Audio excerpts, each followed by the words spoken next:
પાટણના ઓઢવા ગામનો વિસનગરની હોસ્ટેલમાંથી રજાઓમાં ઘરે જવા નીકળેલો 13 વર્ષીય વિદ્યાર્થી ગુમ થતાં અપહરણની આશંકાએ પોલીસ તપાસ તેજ બની। મહેસાણા જિલ્લાના વિસનગરની આદર્શ વિદ્યાલયની હોસ્ટેલમાં રહી ધોરણ 9માં અભ્યાસ કરતો 13 વર્ષીય વિદ્યાર્થી ક્રિસ વિજયભાઈ ચૌધરી ગત તારીખ 27 ફેબ્રુઆરીથી રહસ્યમય સંજોગોમાં ગુમ થઈ જતા ચકચાર મચી ગઈ છે। હોળી ધૂળેટીના તહેવારોની રજા માણવા ઘરે જવા નીકળેલા કિશોરની કોઈ બહાર ન મળતા આખરે પિતાએ વિસનગર શહેર પોલીસ મથકે અજાણ્યા શખ્સ વિરુદ્ધ અપહરણની ફરિયાદ નોંધાવી છે।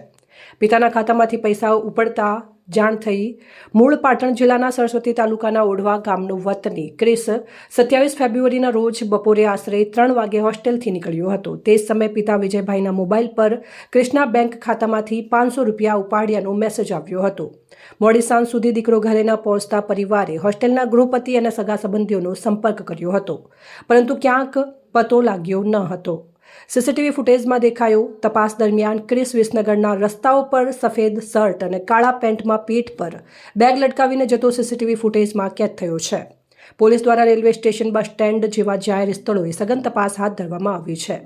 બાળકની ઓળખ અને સંપર્ક નામ ચૌધરી ક્રિસ વિજયભાઈ, ઉંમર 13 વર્ષ 9 મહિના, દેખાવ ગૌવર્ણો વાન, પાતળો બાંધો, આશરે 5 ફૂટ ઊંચાઈ, પહેરવેશ સફેદ શર્ટ અને કાળું પેન્ટ। પરિવારજનોએ સોશિયલ મીડિયાના માધ્યમથી પણ લોકોને મદદની અપીલ કરી છે। જો કોઈને આ બાળક વિશે માહિતી મળે તો 96 010 99 5 69 અથવા 99 98 02 43 17 પર સંપર્ક કરવા અથવા નજીકના પોલીસ સ્ટેશનમાં જાણ કરવા વિનંતી કરવામાં આવી છે। અહેવાલ માનસિંહ ચૌધરી, સંબંધ ભારત ન્યૂઝ, પાટણ।